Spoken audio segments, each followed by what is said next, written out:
Les arts n'en ont pas fini d'explorer la période de la Deuxième Guerre mondiale. Cette plongée dans les ténèbres de l'humanité continue de fasciner, mais aussi ces rayons de lumière qui ont su transpercer cet épais rideau de noirceur, ce summum du mal absolu et de la désolation. L'un de ces rayons de lumière se nomme Félix Kersten, masseur, thérapeute finlandais renommé dans toute l'Europe, qui devint malgré lui le médecin particulier du pire despote du Troisième Reich, après Hitler bien sûr, Heinrich Himmler.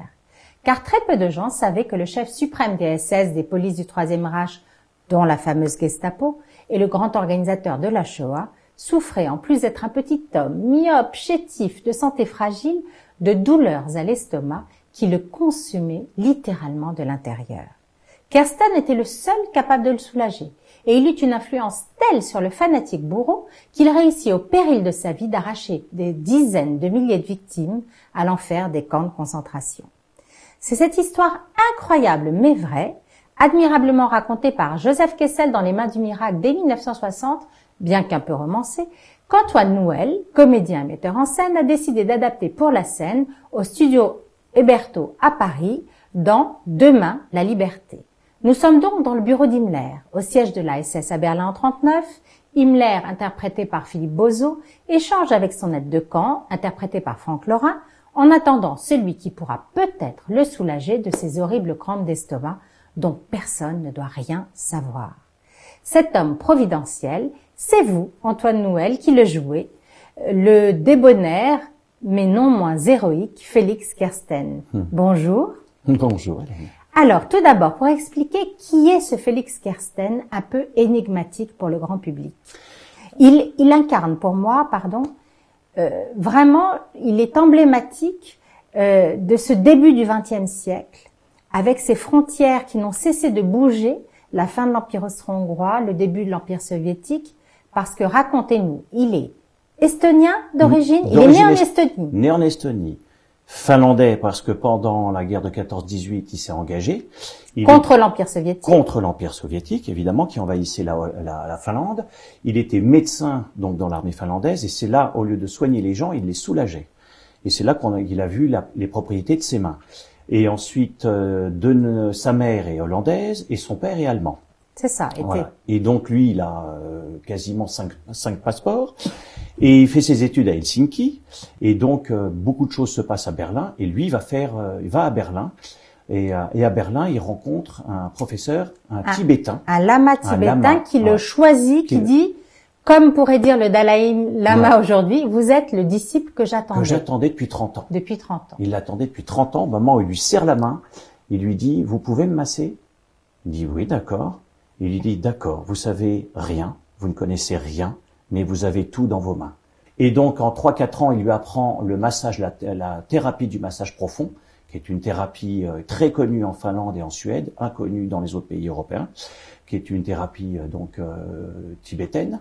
Et grâce à ça, il arrive à soulager quasiment toutes les douleurs du corps humain, parce qu'il fait circuler les mauvaises énergies du corps en dénouant tous les nœuds que ce que provoquent les mauvaises pensées ou les mauvaises attitudes, parce que dans la tête, les choses ne se passent pas bien. Et donc, il y a un lien entre les deux, et lui arrive à dénouer ça. Et petit à petit... il devient le masseur-thérapeute, il devient une star de l'époque. Il devient une star de l'époque. Il va soigner le prince en Italie. Exactement. Il va soigner la reine de Hollande. Exactement. Il y a un des princes qui soigne, alors je ne sais plus quel est son nom, mais il le soigne, il lui reste 6 mois à vivre. Il le soigne. Il va vivre 25 ans. Donc à partir de là, c'est l'explosion pour lui. Tout le monde le veut. Tout le monde se l'accapare. Ce qui était drôle, c'est une anecdote, mais c'est que c'était pas gagné de trouver une telle, parce que au début, c'est juste un petit garçon gourmand. Exact, très gourmand. Très gourmand, qu'il l'est jusqu'à la fin de sa vie d'ailleurs. Oui, il adore les pâtisseries. Voilà, il fait le désespoir de son père qui est un travailleur allemand, une sorte de géomètre ou allemand qui travaille dur dans les propriétés des personnes qui l'embauchent. Il vit beaucoup. C'est ça, c'est un bon vivant. Ah, c'est un très bon vivant. Hein. C'est Jean Gabin. Hein. Vraiment, On est dans il aime bien manger, il aime le confort. Il aime le confort. Il aime les belles femmes. Ouais. Il devient riche très vite Voilà. parce qu'il va rencontrer très vite un des magnats de la potasse qui s'appelle Auguste Dienne. Donc, un jour, il est approché par l'entourage d'Himmler, Par Auguste Dienne. par cet ami donc richissime qui travaille pour le parti nazi. Qui lui dit, il faudrait que tu que tu masses le Reichsführer et en échange, si tu peux, on aimerait que l'industrie de la potasse ne soit pas nationalisée. Est-ce que tu peux faire ça pour nous? Il dit non. Je ne masse pas les politiques. C'est ça, parce que faut dire que cet homme est foncièrement apolitique. Ah, totalement. Lui, tout ce qui l'intéresse, il est soucieux de bonne chère, de son confort matériel. Et de la vie des autres. De la vie c'est quelqu'un de foncièrement de bon. humaniste et bon. Bon, c'est pour ça que j'ai écrit dans la pièce la dernière phrase de Beethoven, qui correspond exactement à ce que je pense de cet homme, c'est je ne reconnais pas d'autre signe de supériorité que la bonté.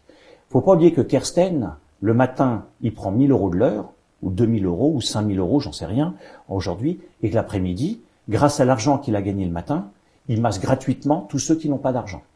Donc, cet homme foncièrement apolitique, à cause ou grâce à son talent incroyable, se retrouve embarqué dans un scénario totalement politique et totalement héroïque. Rencontrer, parler de cette personne, c'est parler d'un être unique sur Terre. Sauver 100 000 personnes en massant le bras droit de Satan, en brassant le bras droit de Hitler. Faut le faire. Il faut avoir du courage. Donc là, on entre dans la pièce et on le voit entrer dans le bureau de Himmler et c'est le seul à ne pas avoir une peur de Himmler. Il faut pas oublier que Himmler qui dit même la peur a peur de moi. A peur de moi, plus tard. Plus tard. Mais là, on est en 39. Donc, il y a qu'un seul camp qui a été construit par Himmler, c'est Dachau. Et ce camp n'est pas construit contre les Juifs. Il est construit prisonniers politiques. Contre les communistes. Les communistes. Uniquement les communistes et les opposants du parti. Hein. Kersten commence à travailler pour Himmler, qui lui demande au début d'être son médecin exclusif. Ouais. Il refuse. Ah, totalement. Puisqu'il a un cabinet à Berlin. Il a un cabinet à La Haye, en Hollande. Ouais. Puisqu'il est proche de la couronne et aussi c'est le pays de sa maman. Exactement. Et il se déplace tout le temps en Suède aussi. Et il n'arrête pas d'aller en Suède également. En fait, il se balade. On est en pleine guerre, il se balade. C'est le seul à pouvoir se balader. Et donc, Himmler lui fait des tonnes de passe-droits.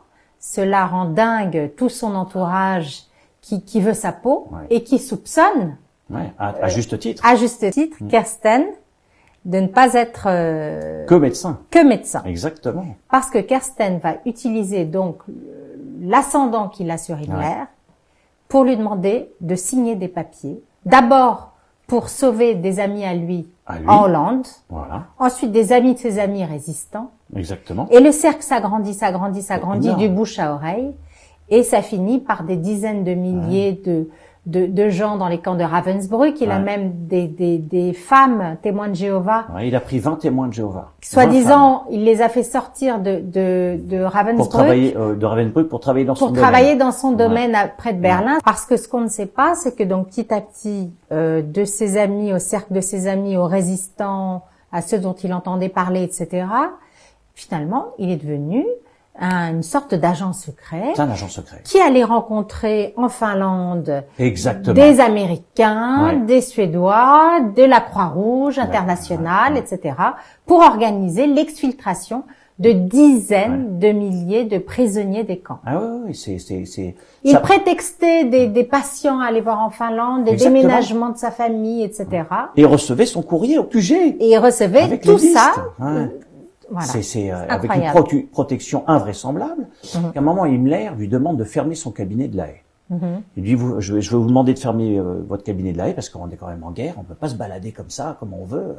En plus, vous êtes mon masseur. Moi, et surtout qu'on est en train d'envahir la Hollande et que ça va devenir compliqué. C'est compliqué. Et il lui dit, et en échange, vous pourrez utiliser mon adresse postale. Rudolf Brandt apprend ça.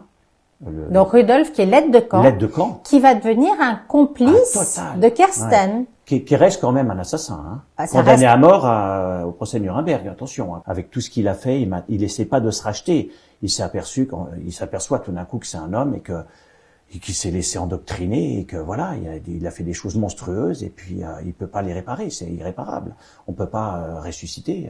Il lui donne donc son adresse postale et donc le docteur est le seul à arriver au QG de la SS à Berlin, d'abord en civil. Il est le seul à être en civil. Il y en a 2 qui peuvent être en civil au QG de la SS, c'est Himmler et lui. Tous les autres, c'est interdit. Bref, et on le voit arriver débonnaire comme ça, son petit avec ventre, son petit costume en tweed. Exactement, son imperméable. Et donc, il va recevoir son courrier au QG de la SS, il va recevoir les listes. Des gens à sauver. Des gens à sauver. Puisque c'est la seule adresse qui n'est pas contrôlée. Qui est incontrôlable. C'est la seule adresse incontrôlable, ce qui rend fou les autres. Heydrich veut le tuer. Qui fomentent un complot contre lui. Ouais. Heydrich le convoque une première fois. Il le dit au Reichsführer. Le Reichsführer rappelle Heydrich en disant voilà Heydrich, on a commencé ensemble, on devrait finir ensemble. Maintenant je vous dis une seule chose. S'il arrive quoi que ce soit à mon médecin, il vous arrivera la même chose à vous, plus à toute votre famille, plus à toute votre descendance. Est-ce qu'on est bien clair? Donc s'il glisse sur une peau de banane, je veux même pas le savoir, et s'il lui arrive quelque chose, il vous arrivera la même chose en pire. Donc vous êtes responsable de la vie de mon médecin. L'historien François Kersaudy il a fait un ouvrage a validé historiquement toutes les infos qui sont dans la pièce sont authentiques. Ah, toutes les infos, oui. Elles viennent pas de lui, elles viennent pas de Kessel, elles viennent de toutes mes recherches. Donc il y a forcément un peu de lui parce que c'est un historien, elles viennent de Wikipédia, elles viennent d'Internet.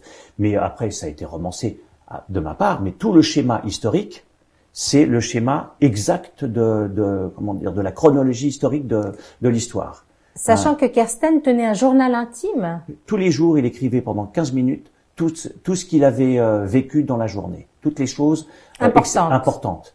Et donc, il a eu énormément de petits cahiers.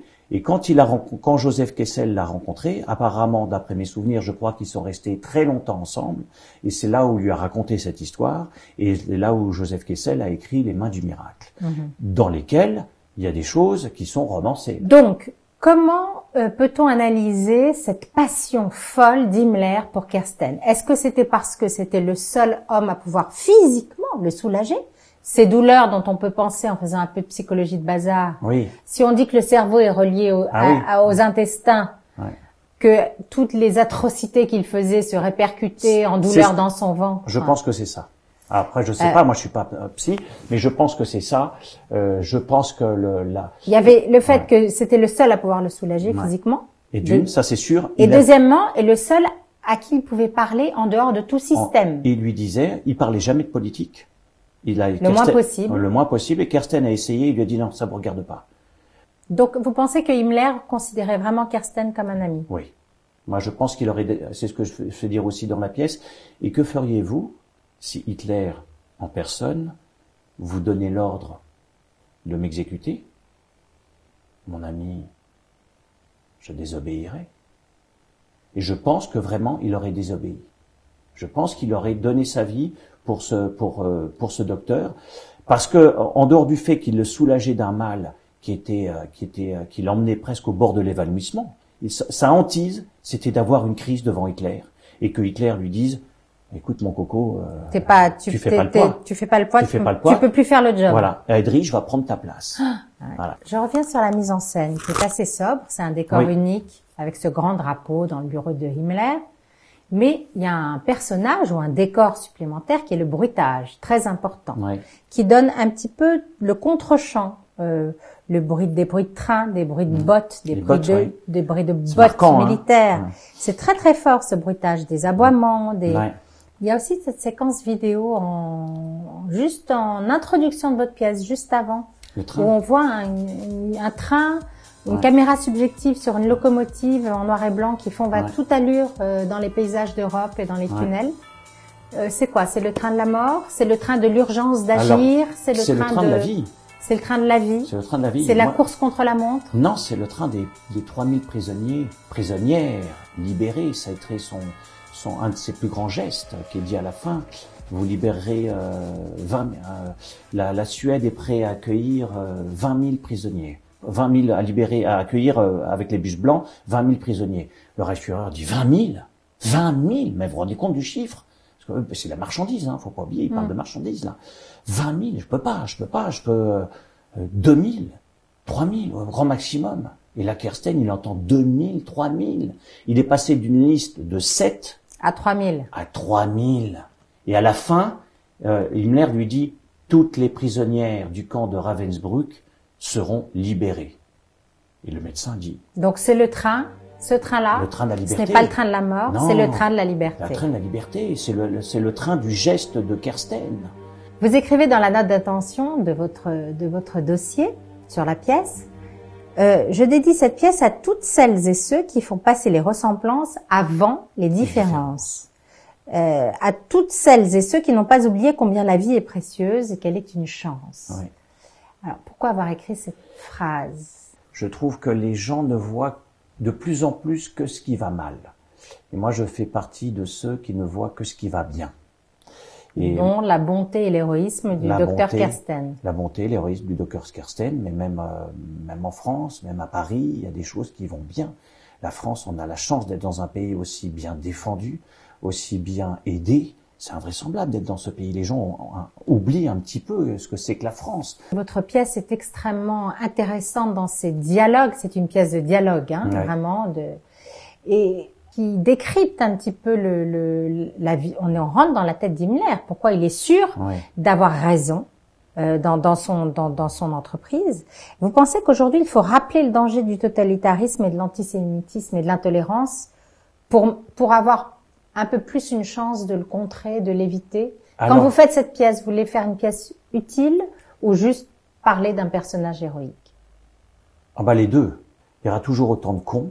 Il y aura toujours autant de gens qui n'aiment pas les différences et qui s'en servent comme des motifs de haine. On peut pas les changer, ces gens-là. L'histoire se répétera éternellement. Il y aura d'autres massacres. Ça sera pas forcément les Juifs. Et si on arrive à comprendre que les différences c'est une richesse et que les ressemblances c'est une autre richesse, on aura plus de paix. C'est tellement du bon sens, il y a même pas, je trouve que ça devrait pas être des sujets, ça devrait même pas exister. Et pourtant. On n'en a pas fini. Non. Demain, la liberté d'Antoine Nouël se joue au studio Hébertot à Paris jusqu'en novembre. Oui. Et on espère plus longtemps. Et j'espère aussi, on est en train de se battre pour prolonger, là. Oui. Antoine Nouël, merci. Bah, merci beaucoup.